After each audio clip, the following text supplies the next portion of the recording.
Hi Taurus, it's Nick. This is your weekly reading. I hope you guys are all doing well. This is from a Taurian, Sun, Moon, Rising, and or Venus. We're going to go into your health, career, work, finances, and love, romance, dating, or relationships. But before, we're going to do a message for Mercury going retrograde, since it's going retrograde this week. And I did already post before posting this the weekly astro energies for this week, so you can refer back to that if you want, or watch that before watching this. It's only a few minutes, okay? And what else? And I'll have the link to the extended reading below in the description box if you're interested afterwards as a part 2 and a continuation. And here I am again filming when the sun is setting, but oh well. All right, so let's see, for all my Taurians, Sun, Moon, Rising, and or Venus, what is your message for Mercury retrograde? What should you be aware of, be thinking about, or keep in mind for Taurus, please? All right, so Taurus, this will be probably a big relief and maybe something you needed to hear. So it's card number 17. So 17, or combining it, the number 8 could be significant or mean something to you throughout Mercury retrograde. So basically most of August. And it says, take a breather. Take a breather. Relax, please. Take a break. Stop doing so much or stressing yourself, overwhelming yourself. Relax, take a break. Breathe, relax, okay? Probably something a lot of you maybe needed to hear if you feel like you've been like go, go, go and haven't got to take a break at all. So take a breather if possible. Maybe you're watching me during your breather, during your break.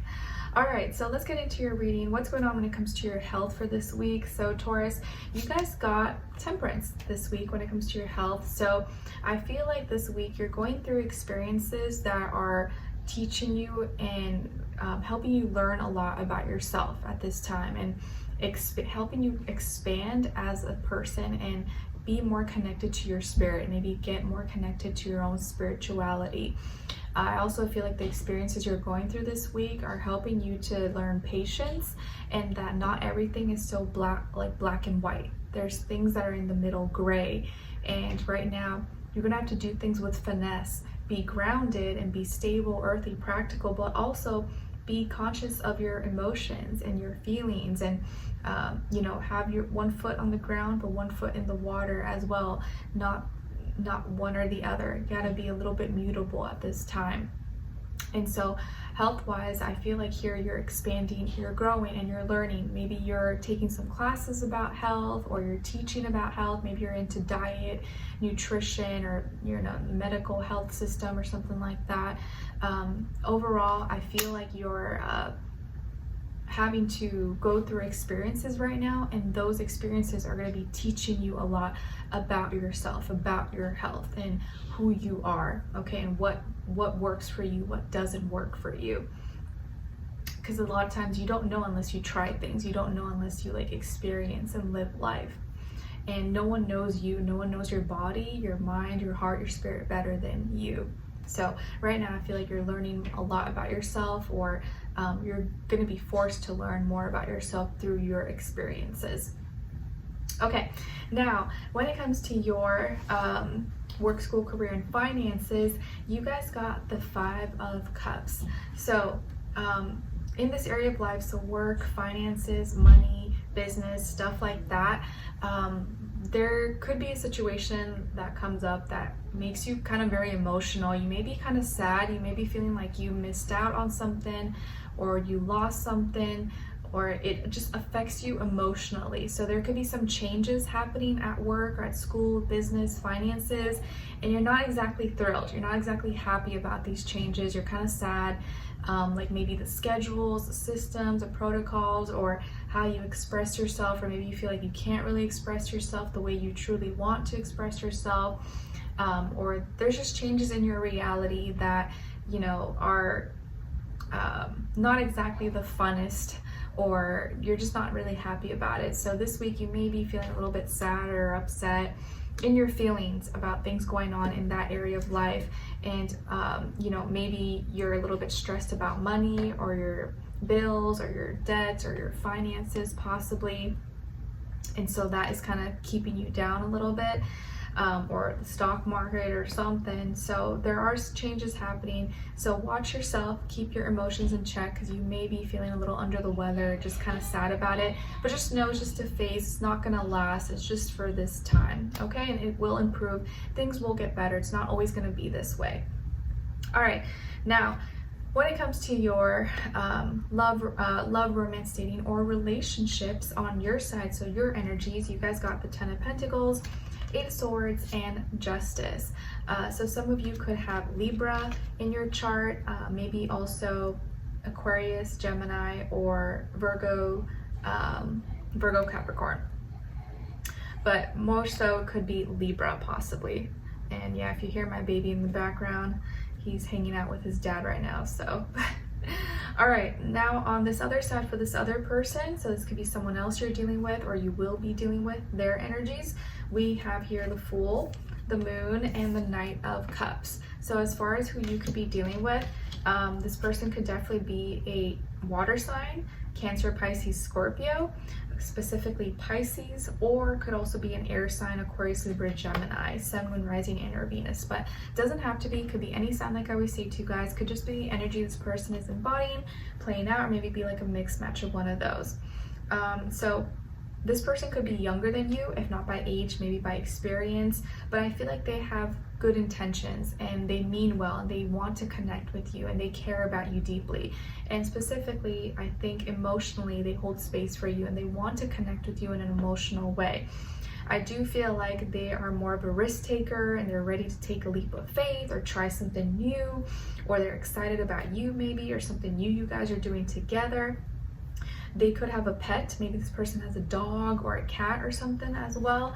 And I feel like things are between the two of you. Maybe they're like, you guys could be already in a relationship, or maybe you're seriously like dating, and you know that this has possibilities to go somewhere or to become something greater. But also keep in mind, it doesn't have to be romantic. This could be any relationship, any connection, friend, family, or something. So I'm going to try to keep it as general as I can. But I do feel like this person is wanting to take like a chance or is ready to take a leap of faith with you, but they may be a little more naive and you might be a little more mature than they are. And you are someone who, like, once you commit to something, you're in it for the long term. And so maybe you guys are in a long-term relationship, or you're willing to deal with this person for a long period of time and you're committed, you're consistent. But I do feel like here you're stressed about something, or there's some stressful things that are coming up and you're spending too much time thinking about it, and it could be getting in between you and this person. Or I do feel like this person may open up to you, maybe have a heart-to-heart conversation, share their true feelings and emotions for you or with you, and that may stress you out. Or you may be stressed about whatever they're talking about, and that's just how you react possibly. It could also just be that you're already kind of stressed about things in general, and so them pouring their feelings and opening up to you kind of just like adds onto it, even though they're not meaning to do it in a bad way. You're just kind of like overwhelmed maybe. So and I think also here you're stressed because you're trying to like do things the right way, and you don't want to mess up. And you want things to be fair, you want things to be equal, you want it to be balanced. Some of you could also be going through or dealing with some legalities, documents, court cases, stuff like that, or divorces possibly, or like exes or something, and so that is stressing you out as well, or maybe your partners. But this person, I think, really is just wanting to help you. They want to support you, they care about you, they love you. And I think you know that and you realize that, but it still doesn't take away the stress. It doesn't take away the worry or whatever that you're going through at this time. And I think I want to say, don't worry about making everything perfect. Don't worry about everything going, the way you planned. And right now, just keep in mind that Mercury is in retrograde, so naturally you may be stressing a lot more than you need to, or thinking about the past. And there could even be health concerns. Maybe you have some health concerns, or things that have not even happened that are stressing you out. Or there are things that are happening that you have every, it makes sense for you to be worried about. But just know that whatever you are going through, this person is there for you. They want to help you, and they, you know, I think if you asked for help or if you told them, they would be more than happy to support you and hold your hand through it, okay? But I think it's more so you have things that are stressing you out, and you're just worried because you want to do it the right way, and you just don't want things to fall apart or something, because you are someone who, like, you want things to work out perfectly, you want it to be structured, orderly, stable. And so when you have to think too much about it and stress, it kind of, you know, it complicates things, I guess. And what else here? I think also maybe too, when this person pours too many feelings, too many emotions, your logical brain sometimes can be like overwhelmed by it, and it can maybe like be too much at the time for you, and that's okay. But you want to maybe tell this person, or like be open about it, like, hey, I'm kind of already going through so much right now, like, don't take it personally if I'm like, you know, I can't like absorb everything that you're saying to me, but I'm listening to you, I'm just kind of going through a lot. Or, you know, talk about it, don't just like internalize it or keep it to yourself, okay? But don't be too hard on yourself. Just know Mercury's in retrograde, lots of weird energies sometimes going on, and sometimes you may be too hard on yourself. So just relax, take it easy, chill out, okay? All right, so let's continue on to the extended to get more information, to see where their energy is at. What are they thinking? What are they feeling when it comes to you? What they don't want you to know that maybe you should know, and what their next action move will be towards you, and then also your advice at the end, okay? So we'll continue on with the extended. Link will be below. I'll see you guys there, and I'll see you for your next reading. Take care. Bye.